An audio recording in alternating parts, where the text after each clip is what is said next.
to Movies and Munchies. I'm Billiana Reyes. And I'm Lauren Craig.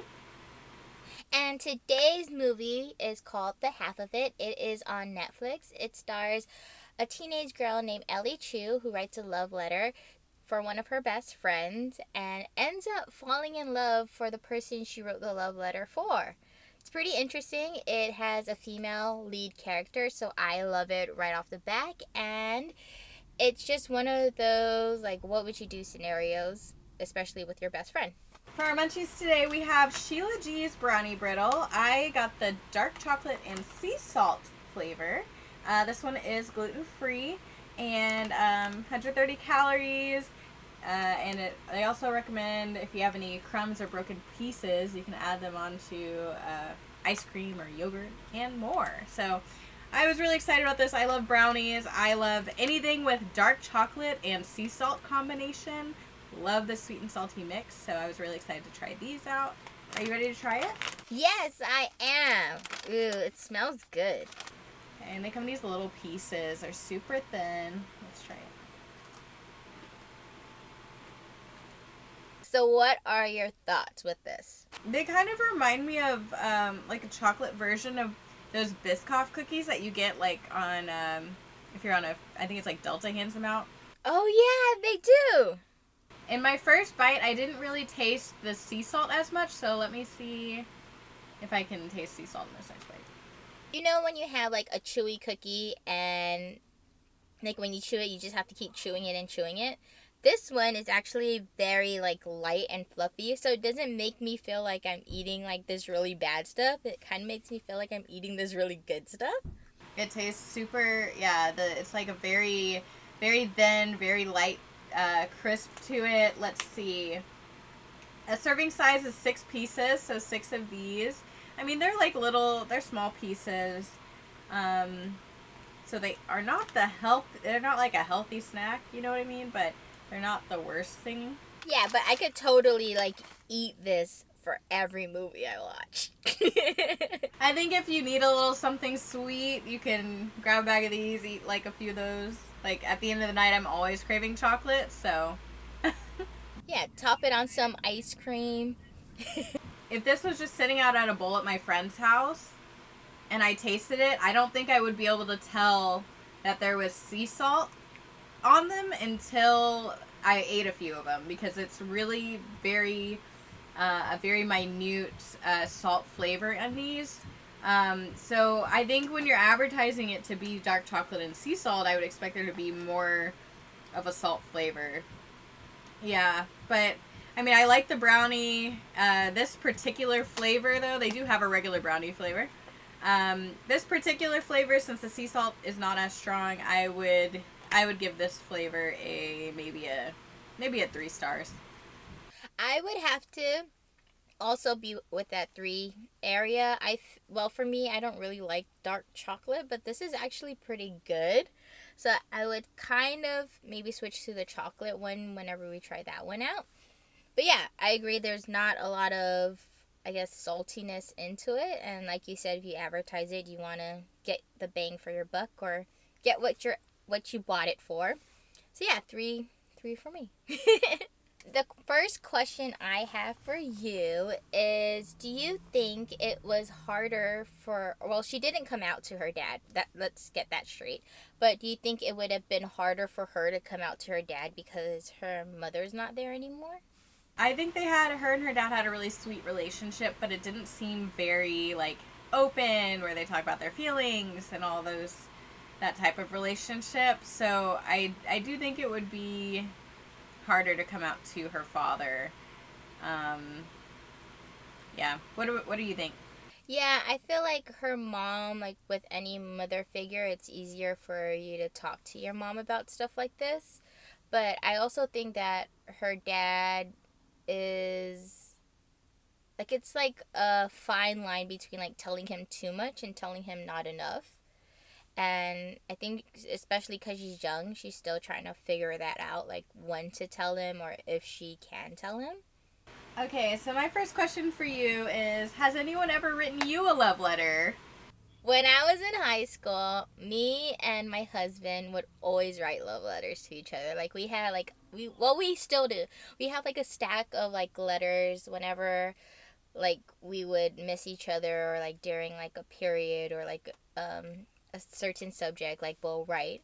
And then at the end of the day, since he was in college and I was like in my senior year, like we would give it to each other like at the end of the day, and then read it, and then like call each other, like before cell phones were like really used. So yeah, we had like a bunch of love letters, and I still write love letters to him, or just letters in general. I love it. I love it. I feel like letters are very personal, and I love writing. I love like whatever's in my head, putting it down instead of like texting you it. So like if I know it's your birthday coming up, or like something for you, like your birthday, like Christmas, something, like I love just writing a letter. And I feel like a lot of people don't do that now, but to me that's like very personal, and like showing like, oh, like I really care. And for me, how about you? Sorry, I just went on. Yes, I have received a love letter. However, it was not great because I think I had gone on a date with this guy. We weren't like dating, but we had like gone on a date. I wasn't like super crazy about him, but he was crazy about me. And I remember he like told me he wanted to write me, well, I guess it wasn't a letter. He wanted to write me a song. And I was like, oh no, please don't. I don't want you to write me a song. And then even though I told him not to write me a song, he still wrote me a song and sent it to me. And it was like a love song. So I consider that like kind of like a letter. Was the song good? I was just so distracted because I felt so awkward, and I remember in the song at the end it was like, and I can't wait to kiss your lips for the first time or something like that, and I just got so weirded out because I was like, this is so awkward. Like, I told you not to do this, and then you sent it to me right after I told you not to. Aw, he was stricken by you. I think he just thought I was like playing when I told him don't do it, but I wasn't playing. Wait, so, but have you written one to someone? So you've received one, but have you written one? I don't think I've ever written a love letter before, no. Ah, you need to. You should definitely try and write one for your hubby right now. Maybe I will. I have asked him to write me one. I've asked him to write me one, but he has not written me one. So, do you think the character Asher, the one that Ellie was crushing on, is gay or bi, or she just doesn't know? Because at the end, when she like kisses her, she's like they kind of like play like, oh, like you don't really know if you're not or like gay or bi, and she's like, well, we'll find out. What do you think? at first I thought maybe, but at the end I was kind of thinking, I don't know. I think the girl is just confused, like, in general about her love life, because she just really didn't want to be with her current boyfriend. So, I don't know. I didn't particularly think that she was. I think maybe she just was trying to figure out her current relationship. But I didn't really get any vibes from her that she was questioning if she was gay or bi. What about you? Yeah, I kind of feel the same way. I think that she doesn't really know yet. I think maybe when she gets a little bit older, she'll figure it out. But at this particular moment in her life, she's just trying to, like, figure out, like, her current status with her obnoxious boyfriend, or the boy that doesn't like to talk a lot. So she's just like, what's going on? And then she's like, oh, getting thrown this curveball of like, oh, Ellie likes me also. So yeah, just trying to figure out her mental and physical state of where she is in her love life. Okay, so in the movie, Paul comes to Ellie and asks him to help write a letter for Aster, who he has a crush on. But he did come with a letter that he tried to write, and he had the sentiments that he wanted to say in the letter. Do you think it was still wrong for Ellie to go in and write the letter? Do you think it was still wrong, or do you think, since he came, he had an attempt, he knew what he wanted to express, he just wasn't the best wordsmith, but he came with all the things he wanted to say. Was it still wrong for her to write that letter? I think it was like, although it like the movie is based off of like her writing this letter, I think it's really like deceiving, like to expect this person to write like this compared to like how he usually writes. And yeah, she could have like just helped him like clean it up a bit, but still majority his work. But yeah, I definitely feel like it was wrong for her because that's something like very intimate. Like when you write a letter, it's like you're pouring your heart out. So for her to pour her heart out to give that letter to Astor instead of Paul pouring his heart out to give it to her, it's kind of like I wouldn't say like spitting on someone, but like you're just lying pretty much. Like that's how I feel. Like you're lying about where your feelings are at, especially if it's not truly from you. How about you? How do you feel about that? Like, okay, like, wait, time out first. I am, like, happy that the movie's great and everything. But, yeah, for me personally, like, I wouldn't want that. Like, if you're gonna write me a letter, like, I want it from you. Like, thoughts, mind, heart. Okay, how about you? Now that I clear that up. Yeah, I would agree to an extent. I think that for the very first letter that she did write, I didn't think she had really crossed too many lines there because, like I said, he did come with a letter. He did tell her what he wanted to say. But after that first letter and that she read the replies and then she kind of really took off from there. That part, I think, yeah, that was wrong. She shouldn't have read the replies. She should have, I think if she would have stopped after the first letter and let him read the first letter to approve of it first.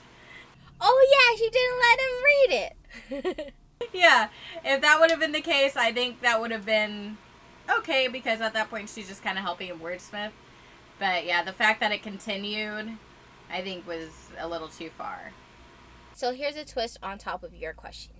If someone was to write you a letter, but it wasn't from that person, it was written from someone else, how would you feel? But did I know it was from someone else or? Like you find out later, like, oh, like you read this lovely letter, but it's not from the person you thought it was from. I think that, yeah, I guess I would be a little upset.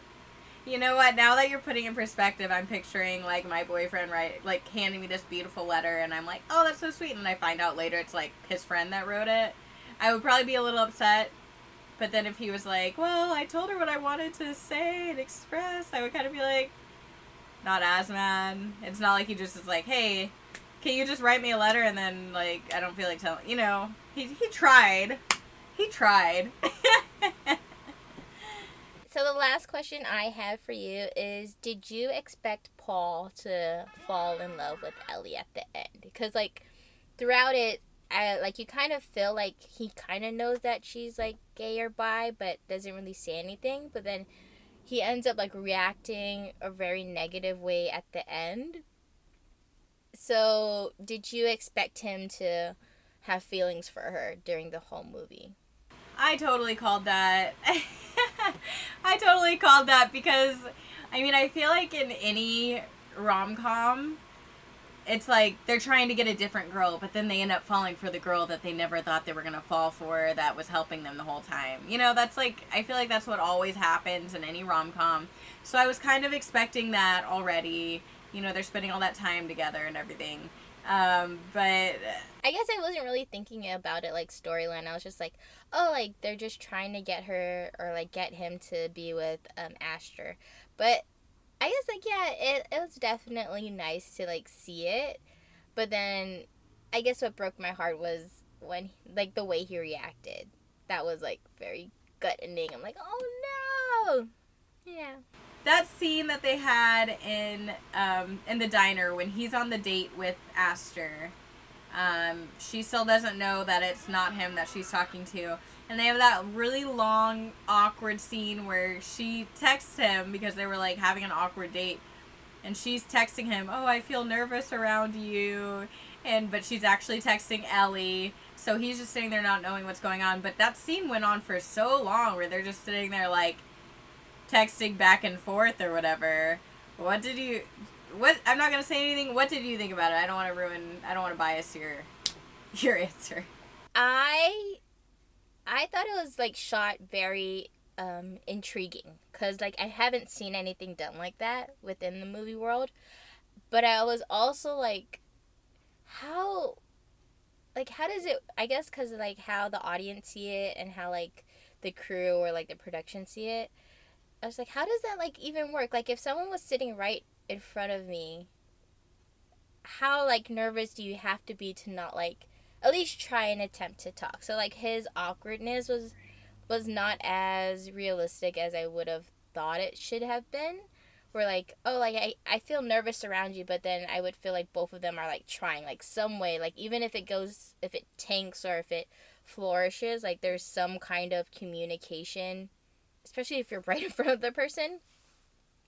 So yeah, it was kind of weird, but also intriguing cinematic wise. I hated that scene. I hated it. I thought it was so awkward. I was like, this is. I mean, maybe this generation, maybe that's what they do, but I was just like, this is so painful. Like, girl, just like leave or like something. I don't know. Don't like sit there and text. I don't know. Like, just chalk it up to he's different in person than on the phone, and that's not gonna work out. Have you had an experience like that?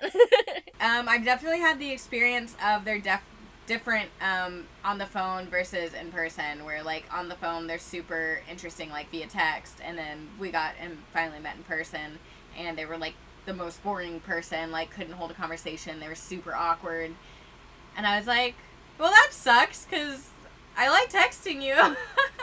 So you already like felt it while you were watching it. You're just like, oh, I could feel this happening again. I know. I was like, girl, move on, come on. So I know this is the last question I have for you. I know I said the last one, but this is really the last one. Okay, I just thought of it now. So when they watched the train scene, she was like, oh, like I don't like, that's just ridiculous. But when Paul did it for her when she was leaving to college, how was your heart? You're like, oh, like, were you happy that you got to see that? Or were you just like, oh, whatever, like, she's not gonna want that? I hated that. I hated it. I mean, maybe I'm just being a bitch, but I thought it was so lame and, like, corny, and I was kind of like, why is this dude still, like, I mean, I guess they formed a friendship, and that was sweet, but I was like, this is just, I don't know. I get that it went full circle. Yeah, I just thought it was kind of cool. I thought it was lame. I thought it was kind of corny. I don't know. It made sense with the storyline. I, like, love it. I guess I like that corniness. I'm like, oh, like, it still happens, but of course, it's in the movie. Didn't work for me. Wrapping this up, what would your 1 out of 5 star be for this, for the half of it? I'm so sorry, but I rated this a 1 star. I did not really like this movie. I found myself like checking the time to see how much longer it was. I even fell asleep on it. I think for me the main thing was I felt the characters were very underdeveloped. They all felt very one-dimensional except for the lead. The rest of them I thought were very one-dimensional characters. Like I didn't believe them as real people. Okay, so I'm on the totally opposite end of this. I'm at a 4 star. Like 5 was like, oh, okay, and like it was really good, but no, like it was 4. I guess for me, it had to be like it was a female lead. It was an Asian lead, so it made me even more happy. And then I'm a hopeless romantic, so that kind of pushed me towards that also.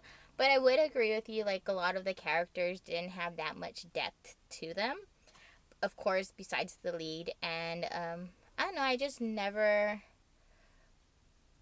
liked it. Thanks so much for watching. If you want to watch the half of it, you could check it out on Netflix. Also, if you have any recommendations of movies we should watch, please list it on the comments below. Yes, and also make sure you head to the grocery store and find Sheila G's Brownie Brittle. They have lots of different flavors. This one, again, is dark chocolate sea salt, gluten-free. Yeah. Thank you for watching.